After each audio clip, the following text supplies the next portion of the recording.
Hello again. You are watching our YouTube channel Baller Analyst, and I'm solving the Maharashtra BOE 2022 question papers, the numerical questions in that. इसके पिछले video में मैं question 2D किया हुआ था. ये video में मैं क्वेश्चन 3D, इसके बाद वाला जो क्वेश्चन है पेपर 1 का क्वेश्चन 3D, ये मैं सॉल्व करने वाला हूँ और आप लोगों को एक्सप्लेन करने वाला हूँ कि किस तरह से वो किया जा रहा है. राइट. सो ये जो सवाल है इसको थोड़ा बड़ा करते हैं. तो ये सवाल जो है ये कैसा है कि एक 5000 kg per our boiler, 5000 kg per our मतलब बहुत छोटा, 5 ton per hour package boiler होगा फिर, है ना. इट ऑपरेट्स एट 10.5 kg पर सेंटीमीटर स्क्वायर प्रेशर जी. ये जी जो है ना, that is the gauge pressure. अभी पिछले सवाल में भी आपने देखा था, उसमें भी प्रेशर जो है जी दिया हुआ था. सो बी केयरफुल, महाराष्ट्र बीओई में ये लोग थोड़ा जी ज्यादा पसंद करते हैं. जी का मतलब खाली ये है कि जब स्टीम टेबल आप देखोगे उसको एब्सोल्यूट में कन्वर्ट कर लेना जरूरी रहेगा, है ना. तो ये it has a maximum allowable TDS of 3500 ppm. Package boiler का बॉयलर वाटर का पीपीएम ऐसा ही 3500 4000 जैसा ही रहता है, उन लोग का जो लिमिट रहता है. कम प्रेशर है इसलिए. Calculate the blow down rate in KG per our. ये सवाल अधूरा है, इसमें से ब्लो डाउन हम निकाल नहीं सकते, खाली उसका पीपीएम दे देंगे तो नहीं चलेगा. आगे पढ़ता है. If the same boiler is operated with manual blow down and assuming the boiler water TDS is maintained eight 2500 ppm, मतलब उसको बाद में 3500 की जगह में 2500 पीपीएम कर रहा है, मतलब एक्स्ट्रा ब्लो डाउन देके, है ना. अभी ये बता रहा है कि assume the boiler feed water TDS is 300 ppm. मतलब ये हमारा पिछले सवाल में भी चाहिए. फीड वाटर का टीडीएस दिया हुआ है 300 ppm and the feed water temperature is 300 degree centigrade. 300 degree centigrade कहाँ से होगा यार, ये तो 30 डिग्री सेंटीग्रेड होगा, ये गड़बड़ है. एनीवे देखते हैं आगे. Calculate energy loss due to excess blow down. अभी ये जो क्वेश्चन है पहला वाला जिसमें ब्लो डाउन निकालना है, उसमें हमको ये दोनों ही चाहिए. एक तो है बॉयलर वाटर का टीडीएस चाहिए, एक है फीड वाटर का अलाउबल टीडीएस चाहिए जो कि दिया हुआ है 3500 और 300. और इसके बाद हम एक फॉर्मूला डाल के बॉयलर का ब्लो डाउन का रिक्वायरमेंट हम निकाल सकते हैं, जिसको हम कंटिन्यूअस देते रहेंगे तो बॉयलर वाटर टीडीएस जो है 3500 के ऊपर जाएगा नहीं. वो कैसा है कि the blow down rate is equal to generation into feed water TDS by boiler water TDS minus feed water TDS. Now ये कैसे आया ये फॉर्मूला, तो उसके देखने के लिए एक let us assume there is a boiler और यहाँ पे हम 5000 kg पर आवर रेट में फीड वाटर दे रहे हैं ना. चलिए 5000 kg पर आवर में अगर स्टीम निकालना है तो 5000 kg पर आवर में मुझे फीड वाटर तो देना पड़ेगा और उसके साथ 300 पीपीएम जो कि फीड वाटर का टीडीएस है वो गुजरा है. बॉयलर वाटर का टीडीएस हमको 3500 पीपीएम में मेंटेन करना है. अभी ये घुसते घुसते जब 3500 हो गया, इसमें क्या है कि जो स्टीम निकल रहा है वो तो 5000 kg पर आवर प्योर निकल रहा है. हालांकि प्योर नहीं निकलता है, पर यहाँ पे कुछ दिया हुआ नहीं है तो हम लोग को पकड़ना ही पड़ेगा कि भाई स्टीम के साथ कुछ कचरा नहीं जा रहा है. There is no carry over. You can write it also assuming there is no carry over with the steam and the steam is going as pure steam. Now जो भी कचरा आ रहा है वो इकट्ठा होते जाएगा तो एक दफा तो 3500 के आगे चला ही जाएगा, उस टाइम हमको ब्लो डाउन देना पड़ेगा. So let us assume I am giving the blow down at the rate of BD kg per hour और बीडी केजी पर आवर के हिसाब से वो 3500 पीपीएम लेके निकल जा रहा है. अभी कंटिन्यूअस फीड वाटर घुस रहा है और 3500 पीपीएम के हिसाब से अगर निकल जाएगा, ये अगर मेंटेन मैं कर पाऊं तो मैं 3500 पीपीएम में मैं बॉयलर वाटर का पीटीएस को मेंटेन कर सकता हूं. पर ध्यान रखें, बॉयलर में ब्लो डाउन दे रहे हैं तो 5000 kg स्टीम निकालने के लिए अभी 5000 kg per our feed water से चलेगा नहीं, मुझे और थोड़ा फीड वाटर देना पड़ेगा जो कि same rate of blow down का मेकअप मुझे करना पड़ेगा. तो बीडी केजी पर आवर जो है उसमें भी 300 पीपीएम घुसेगा. अभी ये जो टोटल घुस रहा है और टोटल जो निकल रहा है ये अगर सेम रहेगा तो हमारा काम बन गया, मतलब 3500 के ऊपर अभी वो जाएगा नहीं, है ना. तो इसको हम लोग सीधा मटेरियल बैलेंस करते हैं कि 5000 प्लस बीडी के हिसाब से 300 पीपीएम में घुस रहा है और बीडी इंटू 3500 पीपीएम में निकल जा रहा है, and this two are same. Right, that is the defining equation for us. तो इसको अगर मैं सॉल्व करूं तो इसे कैसा है कि 5000 into 300 plus B D into 300, B D को उस तरफ ले जाते हैं तो B D into 3500 minus 300 is equal to 5000 into 300 हो गया। So B D can be calculated as 5000 into 300 by 3500 minus 300। Now just match it. 5000 है जनरेशन, 300 था फीड वाटर का टीडीएस, 3500 था बॉयलर वाटर का टीडीएस और 300 फीड वाटर का TDS. So the equation is concluded here, right? This is how we can calculate the blow down rate. So इसको अगर मैं solve करूं तो मुझे मिलता है 468.75 kg per hour, जो कि हमारा पहले वाला आंसर है।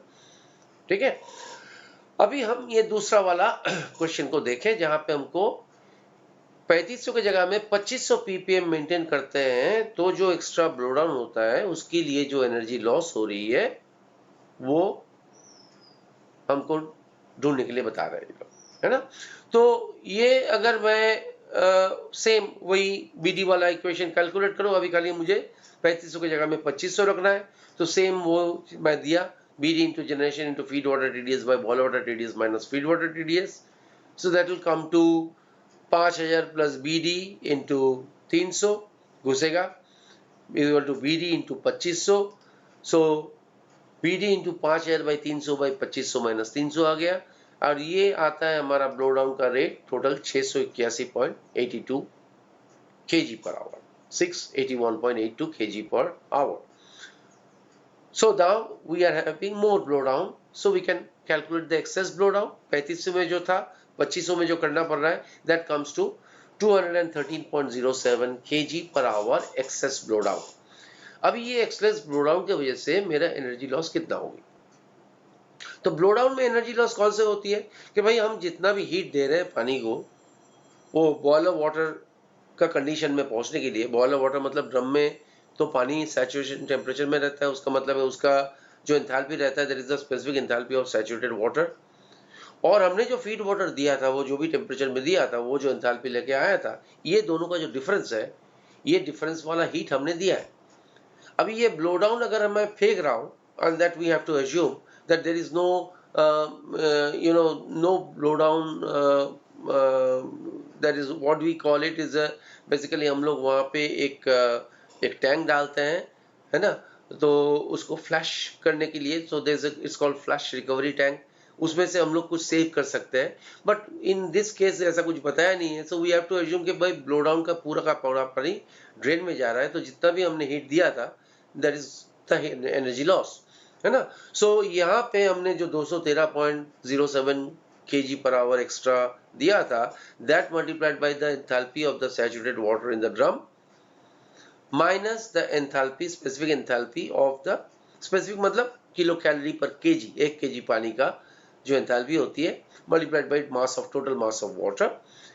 सो इसमें से हमको टोटल एनर्जी लॉस जो मिलेगा किलो कैलोरी पर आवर के हिसाब से मिल जाएगा, राइट।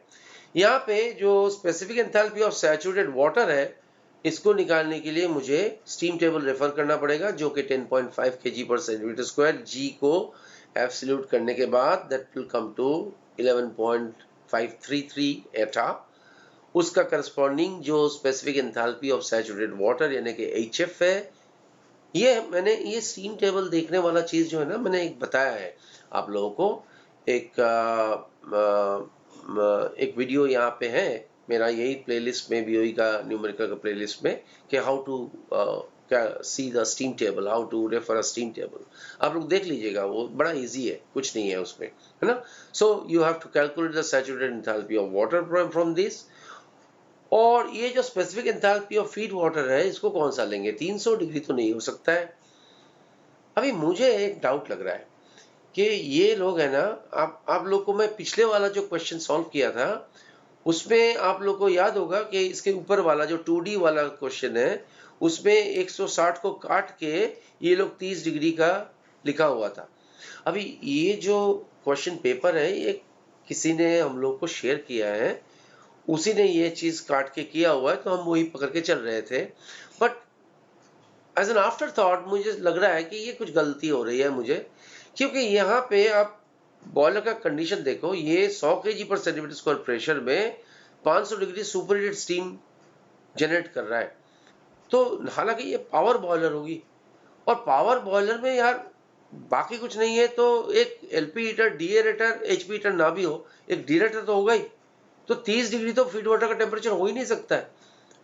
160 हो सकता है, अगर एचपी हीटर है तो 160 तो हो सकता है। तो मुझे लग रहा है ये बंदा जिसने भी ये क्वेश्चन पेपर हमको शेयर किया हुआ है, इसने कुछ गलती किया था।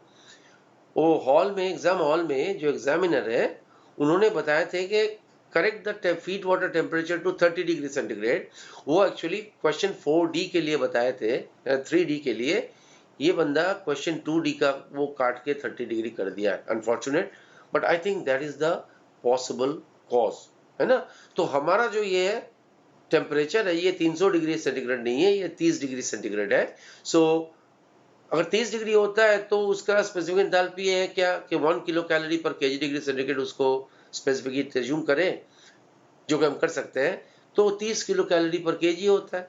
तो ये स्टीम टेबल से 11.533 एटा का इंटरपोलेशन करना पड़ेगा यहाँ पे, है ना।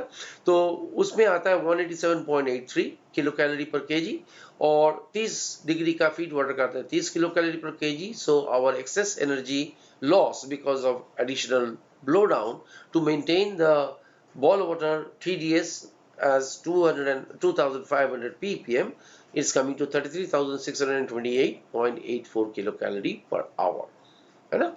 तो इस तरह से थोड़ा ध्यान रखिएगा। एग्जाम हॉल में मैंने पहला वाला में बताया था कि कुछ यहाँ पे गलती हो सकती है, टाइपोग्राफिकल एरर हो सकता है, कुछ पैरामीटर मिसिंग हो सकता है। तो आप लोग को एग्जाम हॉल में जो इन्विजिलेटर है उनसे पूछ लेना है, पर जो पूछेंगे तो वो सही तरह से, जैसे ये गलती एक हुआ है मुझे लगता है, ऐसा नहीं होना चाहिए, है ना। सो कैरी ऑन। अभी नेक्स्ट जो मेरा वीडियो रहेगा वो इसके बाद वाला जो सवाल है 4D, वो मैं करके आप लोग को बताने वाला हूँ, एक्सप्लेन करके बताने वाला हूँ। और इस तरह का वीडियो मैं कंटिन्यूअसली अपलोड करते जाऊंगा। So don't forget to subscribe the channel and click on the bell button to get the notification whenever I upload a video next. You will get the notification, right? So till next time, thank you very much. Bye bye.